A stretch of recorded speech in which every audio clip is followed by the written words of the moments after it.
All right, November 20th, Dalton Knecht, the Rookie of the Year. The Cavs finally lost. The Sixers are a mess, and our top 10 centers list. Let's get into foul trouble. There's so much to talk about. But yeah, I think Dalton Knecht being the best three-point shooter of all time is definitely where we want to start. Him or one of the guys on our top 10 centers list. Yeah, if only you could play against the Jazz every night. Yeah, especially as a rookie. Mm-hmm.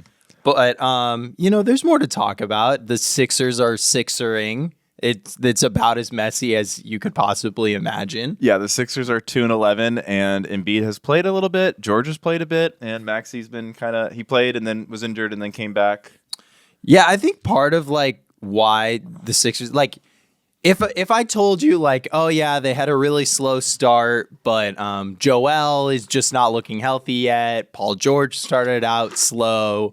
You would understand, but I think it's even more a little unsettling. One, because Tyrese Maxey has missed real time. That's the one guy you're kind of banking on. And then the role players have just Kyle Lowry's looking washed. Eric Gordon, I told you so, is looking washed. Not that you. Oh yeah, I was out on Gordon. It was more just to the camera, to anyone that thought different. Yeah, I feel like the Sixers rolling with the Miami Heat rejects as role player strategy. We've seen that hasn't worked for literally anybody since the Heat turned into role player factory. They only work in one city and then they stop functioning outside of that city. Yeah, where would you put your panic meter for the Sixers right now? 10, the highest possible panic meter. I'm only putting the panic meter at 5 solely because right now the Bulls and Nets are 9 and 10, which are the play-in spots, and the Sixers have 4 less wins in those teams. I feel pretty confident thinking the Sixers over the course of the next 70 games are going to win more games than the Nets and Bulls by at least 4. Sorry. Normal wake up time. Yeah.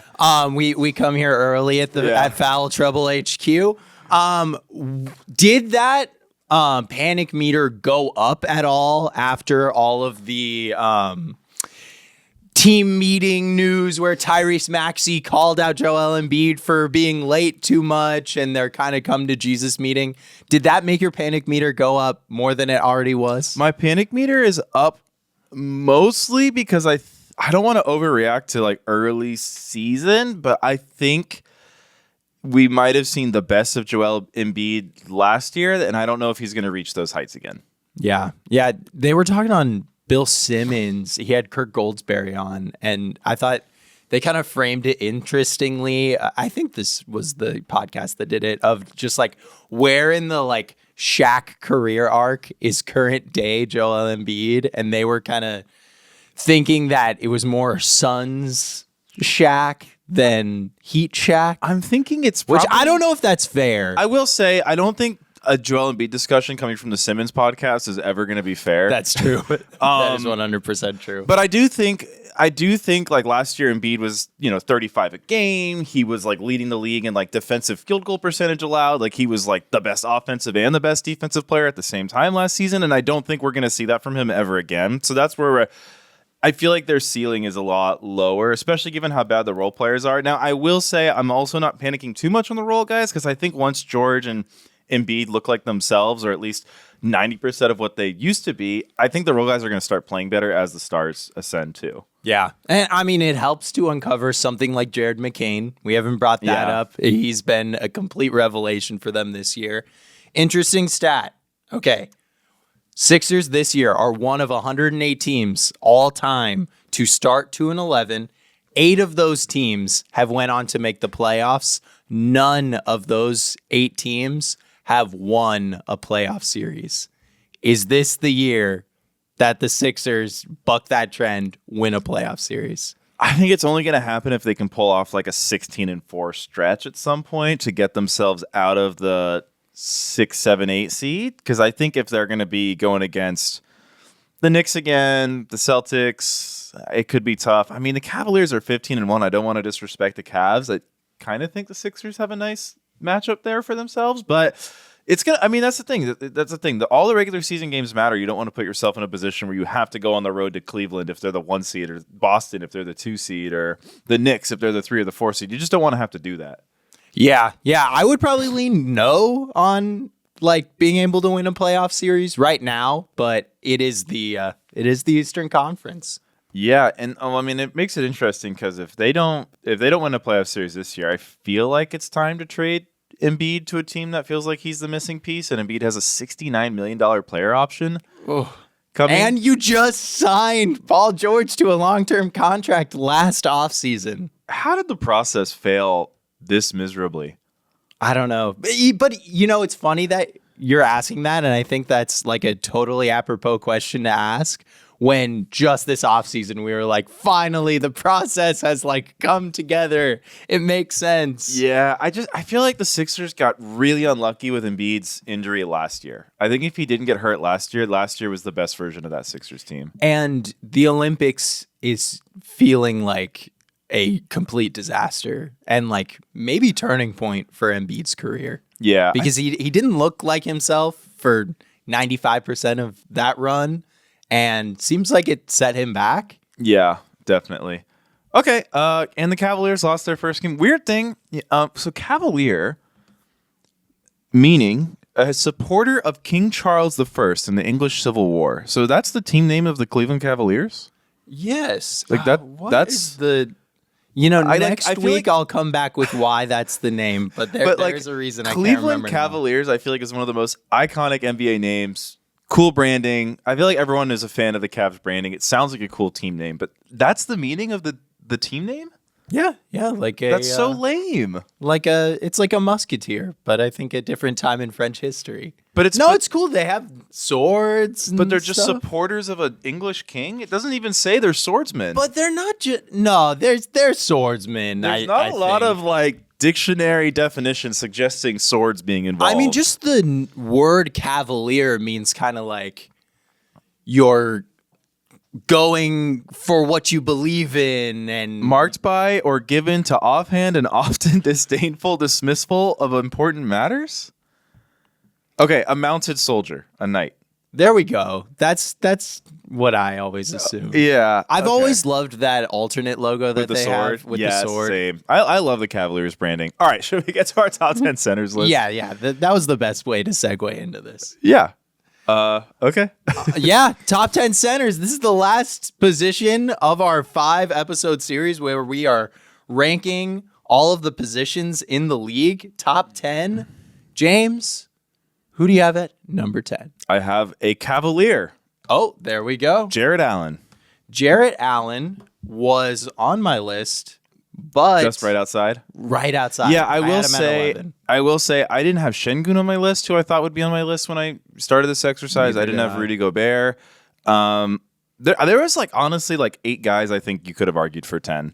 Yeah, I ended up putting Rudy Gobert at 10, and I think these guys, it makes sense that you're kind of choosing between these two because I think they're the most top end of the run, dunk, rim protect. Yeah, what separated archetype. Allen for me is I think he is a more quick and agile athlete, which I like better for playoffs. I just feel like in the playoffs, I know I feel like a lot of Rudy Gobert fans are like, no, he's switchable, and I'm like, he's not switchable in that way against these hyper, speedy or shifty perimeter players. And I think Allen's a better switchable defender, so whatever he's losing in rim protection, I think he more than makes up for. And I think on the offensive end, Allen, because of his speed and agility, he's a much better handoff guy at the top. The Cavaliers are running so much offense through Allen at the top of the key with Garland and Mitchell, so he's definitely benefiting playing from those spacing guys. But I feel like Allen's shown that he can play in this environment with another non-shooting big better than Gobert has ever shown with other non-shooting bigs. And I just think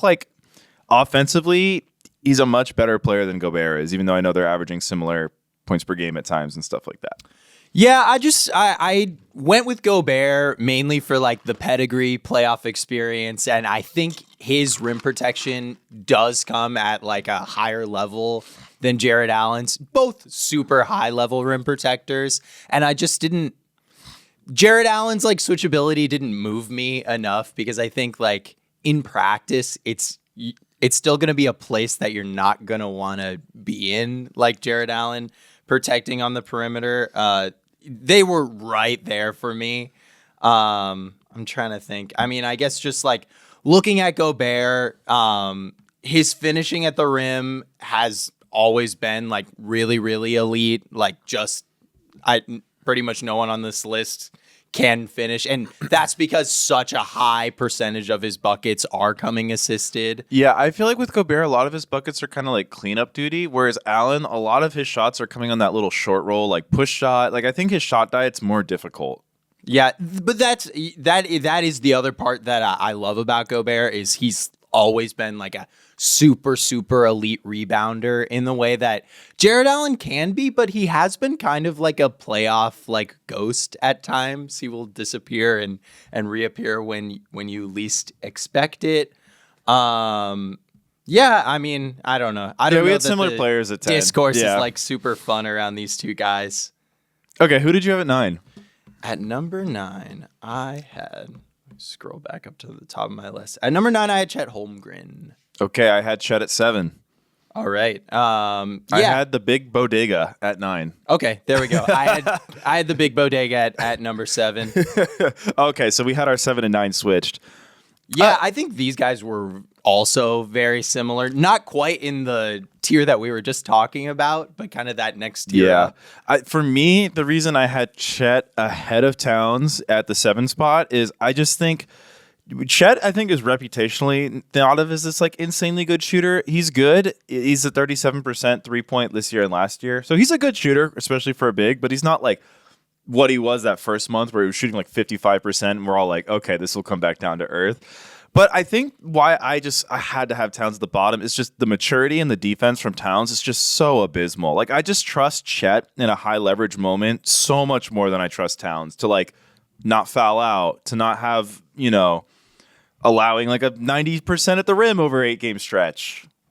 Yeah, I mean, Carl, I think they're in different tiers personally in terms of like offensive effectiveness. Like we have not seen it from Chet. Chet's a guy that averaged like 15 points a game last year, and that's definitely partially because he's in the OKC ecosystem of like really zinging the ball around, but I don't think he's like necessarily this next level creator.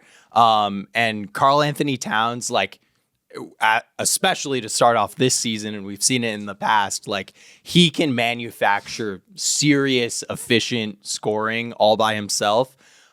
Chet is by far the better defender. But I think that's a trade-off I'm willing to make. And part of why I put Chet lower is we kind of touched on it last week. I'm really starting to get a little worried about Chet's injury history. And I dinged him a little bit for that. Of course, he played all 82 games last year, but missed the entire season before that. Is going to miss like a very solid chunk. Most of this season. I feel like that's been a little underplayed. Like how long he's going to be out? I think it's because the Thunder didn't have a lot of slippage like when he first came out. Yeah. And now they're playing just like. Have you watched any Thunder? Yeah, recently? They're playing like micro ball. It is insane, but they're also handsy that it kind of works. Like most centers. I was talking to my friend Kyle, who's a Thunder fan, and he was saying like one reason it also is working is they have such a big rotation that they're like guys are just able to go like full tilt like 5 minutes at a time. Yeah, which is helping them. But I mean. To be expected to anyone who's listened to this podcast for a long time. I'm not a big Towns guy. Definitely good enough to be in this top 10 list. But I just don't trust him in high leverage moments. I do think his shooting, and one thing that's cool about Towns is his driving ability. Chet's been a really good closeout attacker, leveraging his the threat of his shot into drives. But I agree with you. There's that weird kind of stiffness. I think it's a lot because of his body build. And I also agree with the health. But having said that, Towns is also a health guy, too. He is pretty much everybody on this list outside of like 3 people. Yeah, no, all these guys are... Yeah, if any of these guys had like perfect health, they would maybe just skyrocket up to the 4 spot on this list. But maybe not any of these guys. But also, like, let's not forget Chet's shooting like completely left in the playoffs. Yeah. If Chet was shooting at normal levels in the playoffs where he was more keyed in on, we might be talking about the Oklahoma City Thunder as like finalist last season, and he was just not able to deliver that. That's not something you expect out of a rookie. But I'm expecting next season these lists will be very different because players get older. Yep. So we both unveiled our 7 and we unveiled our 9, but who do you have at 8? I have Kristaps Porzingis. Me too. There we go. So before we started, Patrick was like, "You're gonna hate my list," and so far our lists have been. I guess we have. Okay, that's our first player in the same spot. Yeah. They've been a little jumbled up. I feel like right now they've been more jumbled up than they ever have been. Yeah, they have been. Yeah, I mean, there's not a lot to say about Porzingis. I think he kind of has the qualities of Towns and Chet, which is why we kind of have him in the middle. He's kind of got that more scrawny build, but I think he's shown with the Celtics, he's just a great rim protector. He uses his height so well to like block shots up high, and then the spacing is really real. What I like about him too is that mid-range shot is really nice. I feel like sometimes with Towns and Chet, it's a little too much layups or threes, and I feel like Porzingis, it is nice that the Celtics can be like, oh, hey, Porzingis, they're going to try to do the thing where the big guy's on Tatum. Do you want to just shoot like a 10-footer over this like 6'6" guy? And Porzingis is like, yeah, sure, he's not going to block me. Yeah, no, I put Porzingis in the middle of these two guys really simply because I felt like he's the best of both worlds, but by far the biggest injury concern of any of these guys. And I think people can kind of poo-poo what he did last season from an efficiency standpoint because being on the Celtics, it like affords you a lot of open shots and a lot of easy shots. But you look at the year before when he was in Washington, he was like pretty much right there across the board. From a 3-point, he was shooting 38%. From 2-point, 55%, which is a little bit of a dip, but obviously it was a lot more difficult shots. So I think it's real, that level of player that he showed to be last year on the Celtics. But the injury concerns are just like crippling with this guy. Yeah, the injury concerns are crippling. I think it's also fair to mention, like, one reason I also had to put him ahead of Towns, like, when Porzingis and Towns have been in bad team situations, I feel like Porzingis' teams have been better overall than Towns' early Minnesota teams were. Yeah, like, I mean, those Knicks teams built around Porzingis were not playoff teams, but like some of those Timberwolves teams, like there's a reason they got the number 1 pick multiple times with Towns on the roster. But I mean, they did have prime Carmelo Anthony, which at the very, very beginning. Yeah. Which helps. Yeah. I mean, there were some really bad Knicks Porzingis teams. Yeah, I don't know. I think he kind of found himself in the last couple of years. He's definitely not meant to be a 1A or a B guy, but he's so good in this C role. And I would say he's probably like, if in a perfect situation where he's healthy, I think he's probably the best pure rim protector of these 3 guys of this mini tier of Karl Anthony Towns, Chet Holmgren, and Kristaps Porzingis. Yeah. So who did you have at 6? At 6, I had Bamante. I had Adebayo. Sabonis at 6. There we go. I thought these would probably be switched. So this is a good switcheroo again.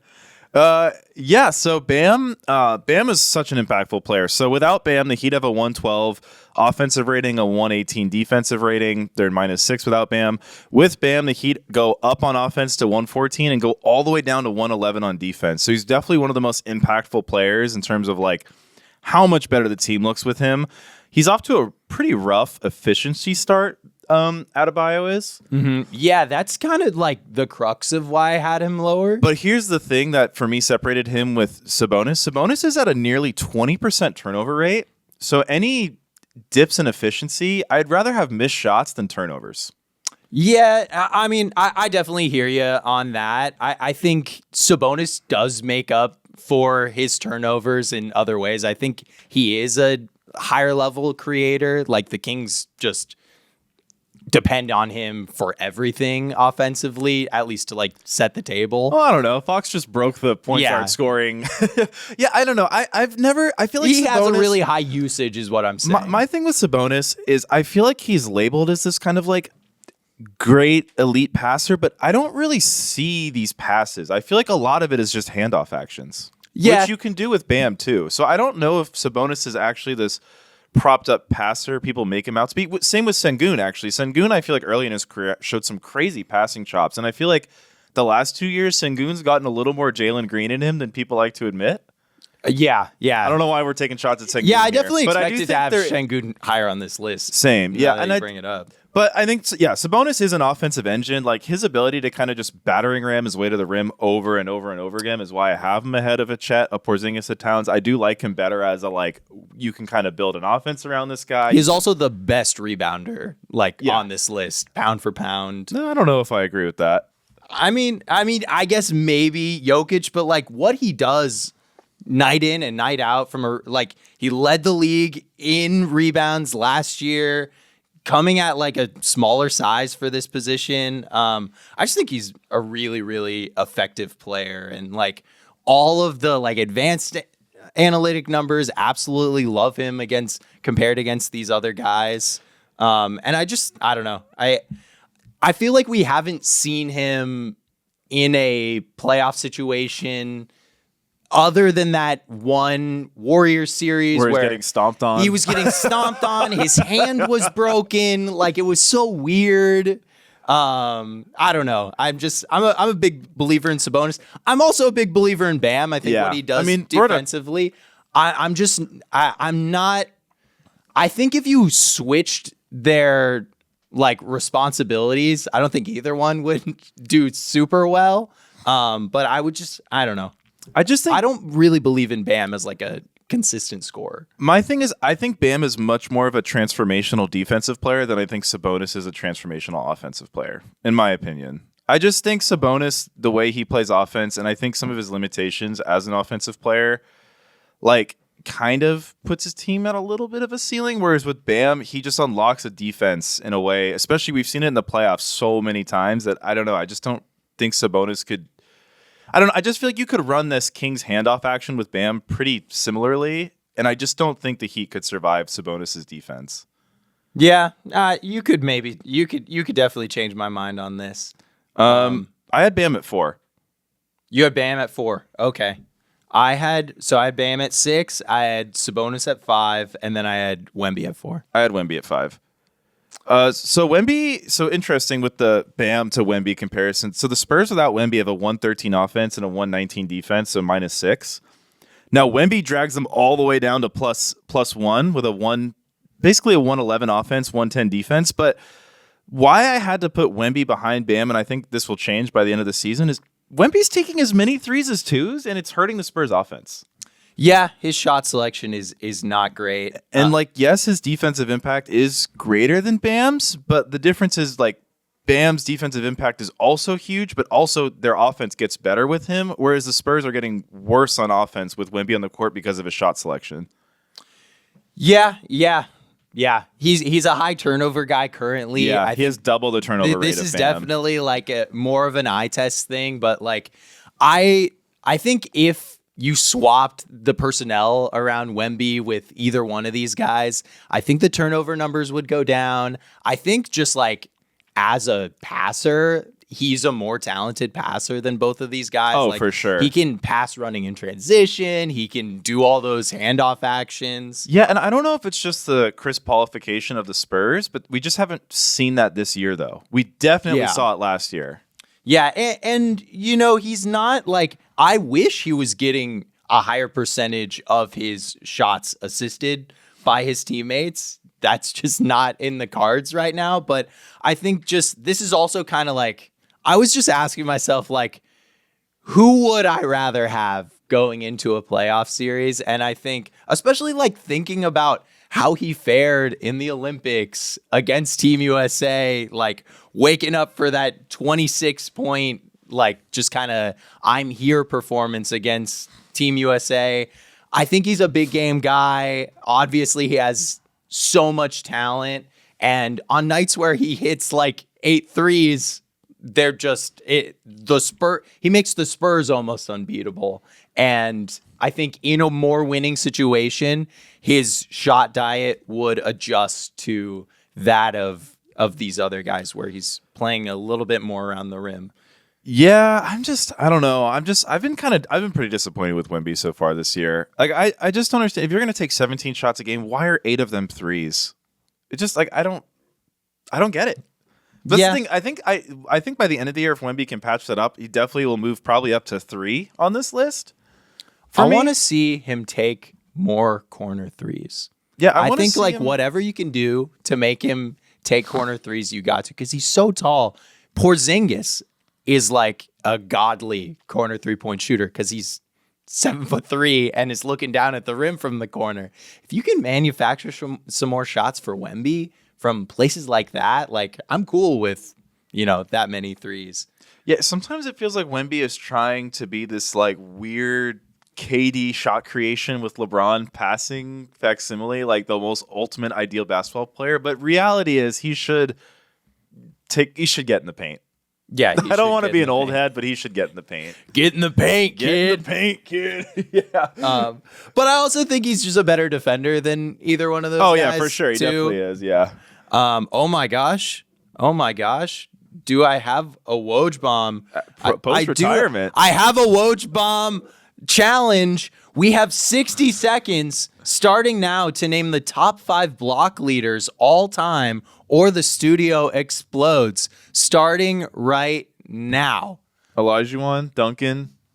Kareem Abdul-Jabbar. He's got to be on the list. Mutombo. That's 4. And then Garnett. Shaq. Oh my gosh, we're gonna die. Bol. Yeah, it's definitely Bol. Manute Bol. My bad. Wrong Bol. That's per game. Oh man. Ooh. Oh, Moses Malone. Oh, we're Wilt. done. It exploded. Bill no, Russell. they didn't track. All right, I guess we're dead. Who do we miss? Mark Eaton. Mark Mark Eaton, obviously. Jazz legend, Mark Eaton. Damn. That's tough. That was a tough one. Yeah. We did okay. I don't We got think 4. normal people would get Mark Eaton. No, I was Mark Eaton, disappointed by myself. Bit of a deep cut. Kind of. Not too much. But okay, so yeah, I think Wemby for me will move up to 3 over the course of the season. I feel like surely the Spurs are going to do something about this shot diet because it's not helping them. Damn, that's a hot take. I'm not going to let you walk past that. You think Wemby will get up to 3 on this list by the end of the year? Yeah. So, you don't think so? I don't know. Who do you have at 3? Joel Embiid. Yeah, same. You think you don't think Embiid will normalize to like a higher level than Wemby will? So I think Embiid will, but my issue is it's hard to put a guy 3, even though I have him 3 at the moment, who is no longer going to be playing on back-to-backs for the rest of his career. I feel like, the best availability is availability. And I know all of these guys, including Embiid, including, Chet, all these guys have injury concerns, but it alarms me. Except for Big Dog at number 1. But I would be a huge hypocrite to not dock Embiid after all the Kawhi docking I've done. Because if you're healthy and you're still not playing, I think that's very detrimental. Yeah, I think that's fair. Because like Chet, we have injury concerns. He played 82 games last year. There wasn't, we have 3 games in 4 days. I'm not going to play in 2 of them. Like Embiid, if like this is going to be the thing where it's like, they have to build the whole roster going forward around his inability to play in over 60 games a year. Like even if he's healthy every year for the rest of the year of his career, I think that's a huge detriment. Also, I think last year you could have argued him at number 1, but when he came back from the injury and, in that playoff series, he had a 50-point game, but he also had 2 games where it looked like he was terrified to shoot a shot in the last 2 minutes of the game. Yeah, and also some absolutely abysmal fourth quarter numbers from that series that I have pulled that we can talk about later. Now, he is still a plus-minus king. The Sixers did outscore the Knicks in that series when he was on the court. I still think Embiid is awesome. I still love him, but I think it would be a little unfair for me to just continuously not even rank Kawhi on these lists and then not mention that Embiid is like, I don't know. I think it's a little weird. Yeah. I mean, I think that's fair. You're kind of talking me into it. I'm not going to lie. So I think in a world where Wemby, isn't hurting the Spurs offense and he's still making their defensive rating a whole 10 points better by himself, like, I think that warrants being a higher than Embiid on the list like this for me. I mean, I think he's probably inarguably a better defensive player than Embiid at this point in both of their respective careers, and I don't think that will change probably ever. But I mean, should we just? Who did you have it for? I had Bam. You had Bam. Okay, we talked about Bam a little bit. Let's get into this Joel Embiid thing then. I don't know what there is to talk about. He averaged 35 last year. I already said in this episode, but like 35 last year on amazing efficiency. Literally by like offensive field goal percentage allowed was the best defensive player last year. Mm-hmm. And he just has not even been 50% of that since coming back. Yeah, and I think that's even like coming back from the injury last year. He didn't have a free throw last night. This is Joel Embiid. This is the second game in his entire career. This is the trade prince, the merchant king of the free throw line, and he didn't have one last night. The James Harden of the Giants. This is like what are we talking? What happened? Yeah, I mean, I don't think what's going on right now in his season, I don't even know how to talk about it because it's like it just seems like he's still injured and he shouldn't even be playing right now. Yeah, if he goes back to looking like 90% of what he did last year, I'll gladly move him up to 2 again. Yeah. But at this point, between the Olympics, also played in the Olympic final, and then missed the beginning of the season? Where was the... I don't know. It just... Yeah, this is like one of those, a guy that really couldn't stay on the floor for a lot of Team USA's games. Like, I think they consistently looked better with Anthony Davis on the floor. Yep. Even in spots with Bam on the floor instead of him. Yep. Yeah, and I think a lot of it, I hate this discourse, but I'm going to start it right here, is he just does not look in shape, ever. And like, you think back to that Knicks series last year, half of those Josh Hart rebounding numbers that I love to bring up because I think they're so incredible, a lot of that was because Joel was out of shape and he wasn't able, like he was playing such high drop that he wasn't able to like get back down and cover those boards. And when you're a team built around a generational center, you have to like win the rebounding battle. That's just like the classic recipe for big man led teams to win championships. Yeah, it's kind of funny. I think all the guys like Wemby, Sabonis, Bam, Chet, Porzingis, Towns are like, you guys have said nothing nice about this guy. Why is he third? Yeah. And it's just because I think we don't want to overreact to 3 games. Yeah, absolutely. I mean, like, what he did last year was... Yeah, he was literally the best player in the league for the first half of last season. We've really never seen in the modern NBA someone score to that level and to that efficiency. And that's why he's here right now. And he's consistently been 1-2 in the MVP race. For 4 years. For 4 years. Yeah. That's how you get this high. I do hope, I think maybe Embiid coming down as like this 1A guy, hopefully will cut. I think like maybe this will motivate him to lose a lot more weight. Because I think we've seen with a lot of these bigs, like Anthony Davis, who had that weird down year like 2 years ago, is when he tried to gain too much weight, too much strength. I hope Embiid takes this as a lesson to like, try to lose a lot of weight. Yeah, we'll see. You know what made me kind of bummed out? I forgot what, but I was watching like early like first, second year highlights of Embiid and Doncic, and both of them are like way faster and they're dunking a lot. Like Luka as a rookie was dunking all the time. Luka did used to dunk. He doesn't like he's just so heavy now, which he's mastered how to use that effectively, but it's definitely hurt his defensive. I don't know. This isn't a Luka discussion, but at number 2, I'm guessing we both had Anthony Davis. Yeah. I mean, the weird thing is like to think about Anthony Davis as kind of on the same level of a scorer as Joel Embiid, but that's what he's done to start the season thus far. And I think it's pretty inarguable at this point that the defense is just, he's way more versatile than Joel Embiid. I think as a rim protector, he's just as good, if not better, I think in a worse situation. Yeah, I think he's one of the best offensive rebounders. I mean, he's averaging over 30 in this new Lakers offense built around running a lot of the same actions that Denver runs for Jokic, where it's a lot of like handoff with the guards, and he's like the best pick and roll big on this list right now, too. And his usage rate is 10%, over 10% lower than Embiid's, which is nice when you're playing around other stars. Yeah, I mean, Anthony Davis, I don't really know what to say about Anthony Davis. Also, like low attempts, but he's kind of regained his 3-point shot. But again, sample size is small.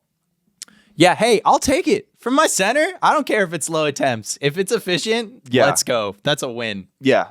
No, I mean, he's just looks so good in this new Lakers system, surrounded with like shooting and spacing, and obviously his chemistry with LeBron James. Not that it affects his positioning on this list, but I don't know.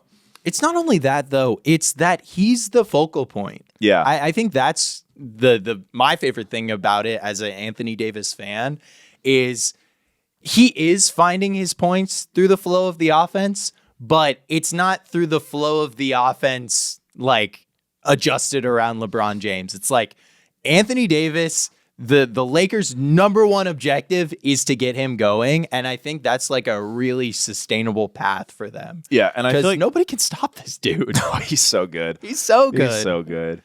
Okay, at number 1. Who'd you have? Oh, I had the best 3-point shooter in the NBA. Oh, yeah, that's true. I had Nikola Jokic. Nikola Jokic. Sorry, I had the best scorer in the NBA, Yeah. Nikola Jokic. I had the best rebounder in the NBA, Passer. leading the league in rebounding. I had the best passer, leading the league in assists, Nikola Jokic. Well, he's only shooting 56% from 3 on 3.9 attempts per game. He's only the greatest offensive player in the history of the NBA, and I'm tired of pretending otherwise. Yeah, he's so fucking good. He's so good. And he is that, like, yeah, Like the fact that he can rebound. I crack up because, like, like this, like NBA pages will be like, "Who's the best international big man?" And it's like Dirk or Jokic. I'm like, okay, so Jokic, I'm not kidding, is a better shooter than Dirk. Yeah, He's a better finisher than Dirk. He's a better, like, what? How are we even Rebounder, comparing Dirk defender. Nowitzki to Jokic at this point? Also, Jokic has 3 MVPs. Yeah. Do people forget Dirk only won 1? Not to throw shade at Dirk. I love Dirk. But, like, I feel like Jokic, people truly don't comprehend how dominant this guy is. Yeah, I was looking at his playoff stats, and I found something. So, from shooting from 3, he has kind of like this every other year thing going. Like, last year, he shot 26% from 3 in the playoffs. The year before, 46. The year before, 27. Then 37, and then his younger years. But I'm like, in a year where Jokic is shooting 40% from 3 in the playoffs, like, can the Nuggets lose? Like, I know their team is a lot weaker now, but it has been weaker before from a depth standpoint. And if he even like goes down to like 40% on like and can stay there consistently, I mean, this Nuggets team is just like, it's hard to beat even with its shortcomings from the bench and, from injuries and whatnot, because this dude is like one of the best players we have ever seen. Yeah, he's at the peak of if his he powers. doesn't win the MVP this year, I don't know. We need to cancel the award. How low do the Nuggets have to land in the Western Conference to where you wouldn't give him the MVP? 10th, 11th. Really? He's averaging 30, 14, and 12. Yeah. He's that is leading the crazy. league in 2 of the major categories. He's like 3rd in scoring. He's by far. Then the thing about his scoring too is if he wanted to lead the league in scoring, he easily could. This to me feels like 2013 LeBron.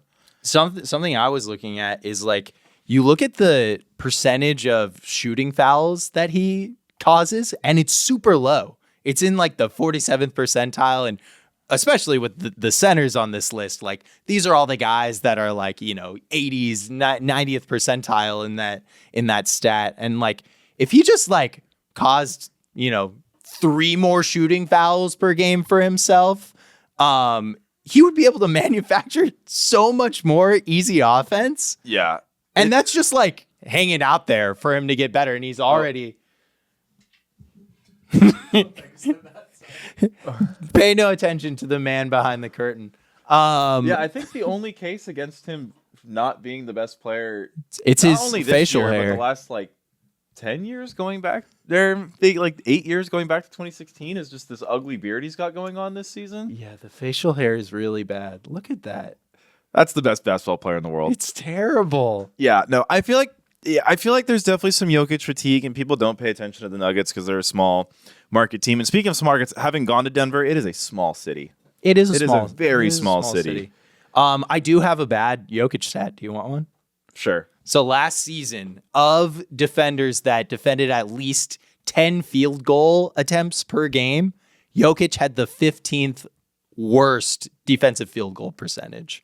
Anthony Simons had the worst in the league. So that's like kind of the people that he's around. Obviously, he had a higher defensive field goal attempt. Like he was defending 20 attempts per game to Anthony Simons 13, but he was allowing 51% just from the field on defense, which is not great, but I will take it if I'm a Nuggets fan. Yeah. All right. So, Patrick, we've finished our top 10 lists of all 5 positions. Do you have any thoughts on anything? I definitely have a couple thoughts on the list. Yeah, I don't know. I kind of want to put everything together and like see what I would make a top 10 list for these guys, because we have a lot of talent in the league. What is your takeaway? My takeaway is we did this exercise in a really weird way where we were very strict about who goes on what list, or at least we tried to be, just for the nominally making it make sense. So in this sense, LeBron, we put on our power forwards list. Durant is on our power forwards list. Not that Durant isn't or Tatum isn't, but I do think it is going to be weird when we look back at this. And, both of us had Luka Doncic at the 1. We both had, or 2 guard, you had Booker, I had Mitchell. Both of those seemed like fine picks this, as 3 weeks removed from it. Power forward, we both had Giannis. I don't think there's any quibbles about that. Jokic, we had Especially center. after this last week. Because of the way we did this list, we ended up with Jimmy Butler, Paul George, and Jaylen Brown as the 3 contenders for the best small forward in the league. And I don't know. I don't think I would be happy with picking any of them. 2 weeks removed from making that proclamation, I don't think I feel comfortable with that, even though technically LeBron is a power forward this year. Tatum is a power forward.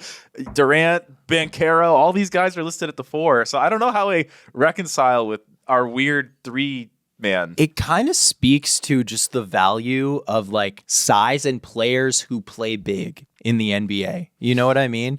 Because I think of those 3 guys that we mentioned at the small forward position, Paul George, Jimmy Butler, and Jaylen Brown, all of those guys, I would say at this point in their career, are more 2-3 than 3-4. Mm-hmm. And they're just like inherently less valuable because they don't or can't in some respects play those larger positions or like offer any like small ball 5 equity that I think all of those guys that we talked about at the top of the 4 list can do.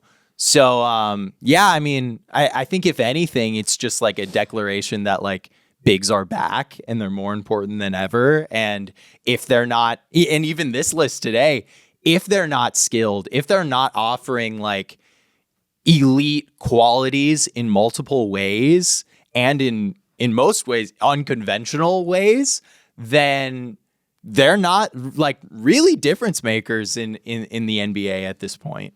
Yeah. Yeah, I think it's safe to say because of the way a lot of the skilled 2s have become 1s and the skilled 3s have become 4s, it definitely feels like the 2s and the 3s are the weakest position in the NBA, but yet they're also at their all-time strongest because LeBron and Durant and Tatum could play the 3, and Shea and Luka and all these guys that we had on our 1 guard list could play the 2. So it's kind of weird. And that's like kind of all the best teams have like guys filling up all those slots that are kind of tweeners there. And like when we were growing up, it was like you couldn't be worse than like a tweener. That's like the worst label you could possibly get for yourself. Yeah, which I don't really get because I feel like, yeah, it's so weird that how like growing up in the 2000s, it was like combo guards are bad. It was like, really? Dwayne Wade's bad? Yeah. Well, I think they were more, definitely the 1-2 combo was like scary. Like nobody wanted to take a risk on that because they were worried they were going to do away with the rest, all of the cohesion on the team because they weren't going to be able to get their guys going. But yeah. Look at the huge swath of pure point guards we have in today's NBA. Yeah. Yeah, it is interesting. I guess like not that Wade was the first player of his kind, but definitely more of like a playmaker oriented than Kobe was. Not too much, but a little bit more so. Like was him and Harden kind of the 2, and I guess LeBron, even though he's a forward, where they're like, okay, it's okay if our best scorer is also our best playmaker. It's just weird that wasn't a thing back then. Yeah, I don't know. Mike D'Antoni just had to like slap us in the face and be like, just look at what I can do. Look what I can do with Jeremy Lin. Yeah, exactly. Yeah. Okay. Should we get to best take, worst take? Yeah, let's get to best take, worst take. Okay, best take, worst take. We're going to take the worst takes of the week. Patrick and I will have each of our own. Whichever wins is the worst take of the week. And then at the end of the month, we do the worst take of the month. At the end of the season, we do the worst take of the season. And what is your best take? My best take of the week is going to the Miami Heat, who will not be giving a tribute video for Kyle Lowry and Caleb Martin. Those guys, they said, and I really like these qualifications. I do too. I really like these qualifications.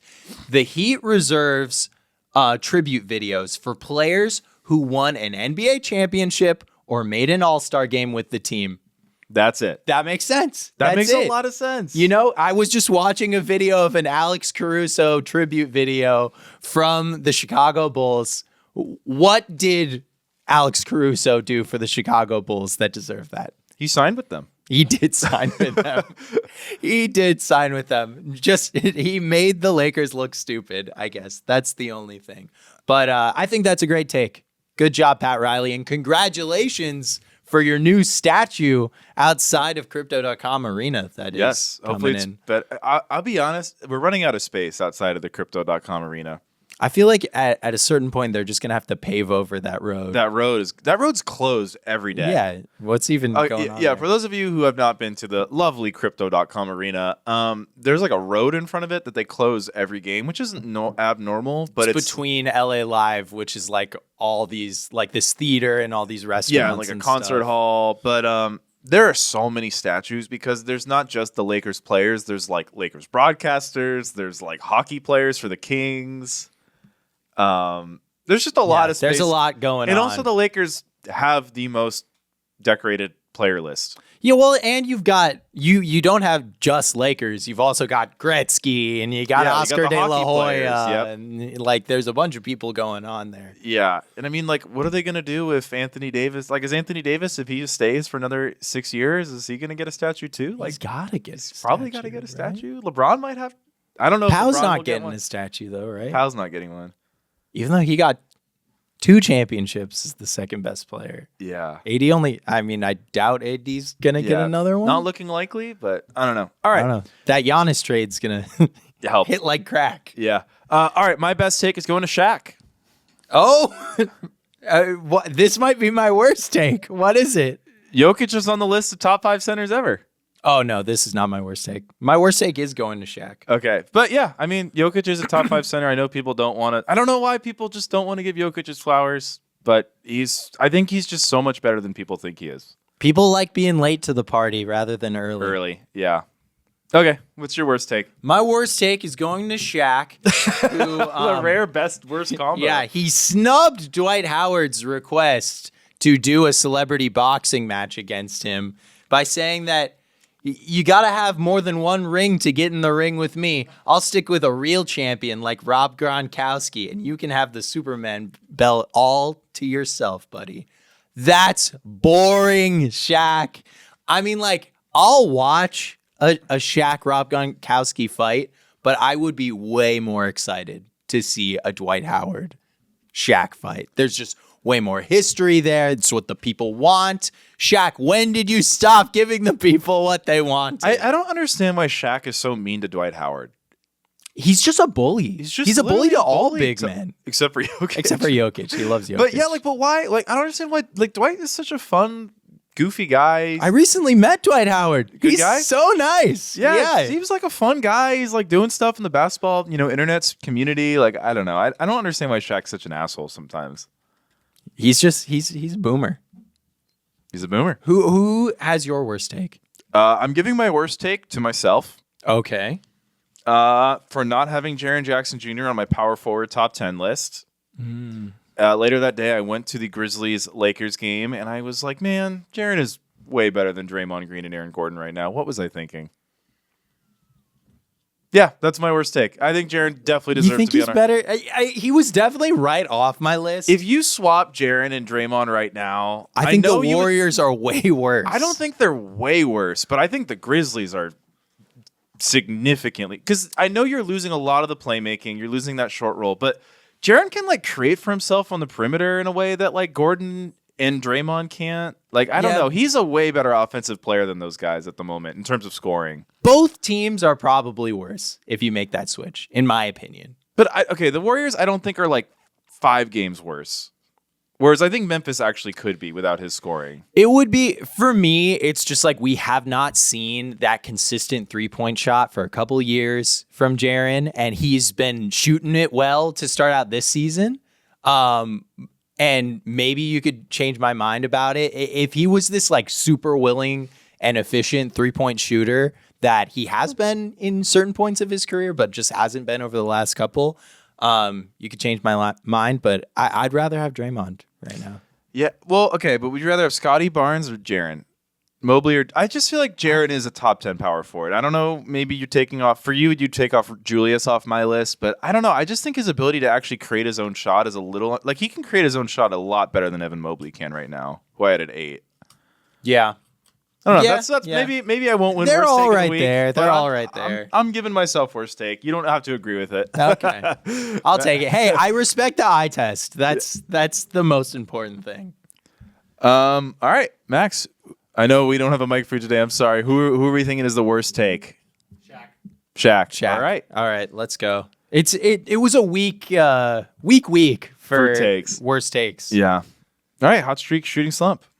Hot streak shooting slump, the part of the show where we talk about our last 7 days of our lives and declare if we are on a hot streak or a shooting slump. James, how's your week going? I'm on a hot streak. There we go. You guys know it's still football season, and the Giants have finally done what I've been asking for 4 years, which is to bench Daniel Jones.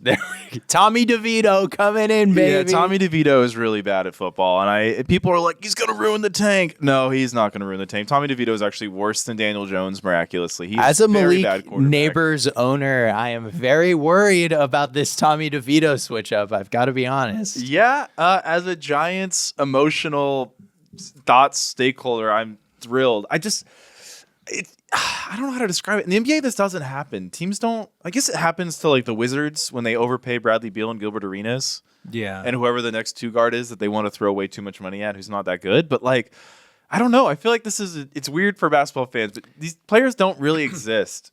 Because in the NBA, all contracts like are tradable for the right price, and I think like for overpaid quarterbacks that are not good, I don't really think they're tradable. Yeah.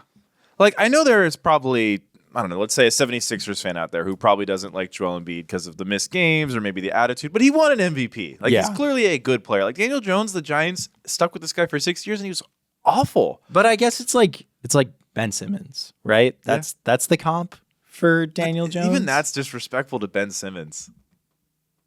Is it? It is. The year the Giants as a team were good with Daniel Jones, he averaged less than 1 touchdown a game. Yeah, He was I bad. hear you. Like Ben Simmons definitely had more of a pedigree. Ben Simmons had a as, like, a legitimate good All-NBA, multiple seasons that were All-NBA worthy, and had a season where he was honestly could have won Defensive Player of the Year. Oh, it's Jordan Poole.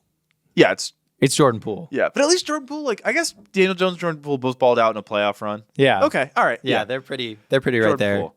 But hey, not a great player. Yeah. Player that got benched last year. But yeah, this weekend I'm going down to Orange County for a little staycation. I found Very cool. Found a hotel that's letting me bring my dog, so I've got to figure out the dog sitter. I just Shout out Cookie. just booked my holiday trips, so I need to find a dog sitter. Where are you going during the holidays? I'm going to Cancun and Guatemala. Very nice. I'm very excited. nice. I'm very That's excited. Amazing. It'll be fun. And yeah, it's been a good week. Busy work week, but having a lot of fun. I'm actually excited to be done ranking players. I'm excited to finally too. start talking about the season. But I'm also glad, to be honest, we haven't really been talking about the season too much because I think, the first 3 weeks of this with the point guards through small forwards, I'm doing the okay, let me look at last season more. And with this power forward and centers list, I'm looking a lot more at this season. And I think, just seeing, I hate to keep bringing up numbers on our list during my hot streak shooting slump, but Sabonis is not going to have a 20% turnover rate the whole year. Yeah. Which is why I don't love early season analysis, because these things don't make sense. They're not going to make sense. No, I mean, I feel like I'm very well acquainted with everyone's standing in the league. I think this was a very worthwhile exercise just to know the state of the game. But that's my point is I'm glad that we were talking about this and not the league, because the league, I feel like talking about it 2 weeks into the season leads to ripe overreactions. Oh, totally. Yeah, which we are going to do a lot of. Don't worry, everybody. We will get to the overreacting. Yep. Okay, my week. My week has been good. I had like a pretty jam-packed weekend, just like with family stuff and everything last week. But I'm excited. Next week is Thanksgiving already, which seems insane, but we made it here. I'm trying to think. I mean, I had a like I was playing Jesse in our fantasy football league this week, and it came down to the wire. All of my players had played, and I was up 13 points, and he had Cowboys tight end Jake Ferguson left to play on Monday night. I was fully prepared to stress watch that entire game, just praying that Jake Ferguson did not beat me and, like, for all intents and purposes, take me out of playoff contention. And what happened but Jake Ferguson getting a concussion after, like, the second play of that freaking game to give me the win. It was so sweet. Honestly, it made my week. Can I give you a really funny story? Yes. So in that fantasy league we're both in, right? The Jake Ferguson one. I'm in another league with Jesse where I had a 5% chance to beat him, and I beat him. Damn. After Sunday night, we each had one player left. He had the Texans kicker and a 30-point lead, and I had Joe Mixon. Oh, and my Joe God. Mixon had the game for the ages, and it was really stressful because every time Mixon scored, his kicker scored. And so at one point, with like a few minutes left, Jesse's kicker like took the lead, and then Mixon scored a touchdown and iced it. And I ended up winning by like 10 after having a 5% chance to win. I can't believe that. Devastating fantasy weekend for him. Yeah, if you're a Jesser fan, go over and give him some love, because he just lost on two absolutely heartbreaking fantasy football situations last week. Your fantasy team's making a little comeback. I know. We lost the first 4 games of the season, and now we're above 500, baby. I run that league though. You are running it thus far. Yeah. All right. James is number 1. I think we'll call it there. Yeah. And then I guess my last shout out is just to my dad and ASU football. We have a path to the college football playoff, baby. Just got to win against BYU this week and then win in the Big 12 championship game. I'm rooting for it. Cardinals, ASU. Let's go. I'm back in. All right, guys. We'll see you next week. Shout out Rutgers basketball. Peace.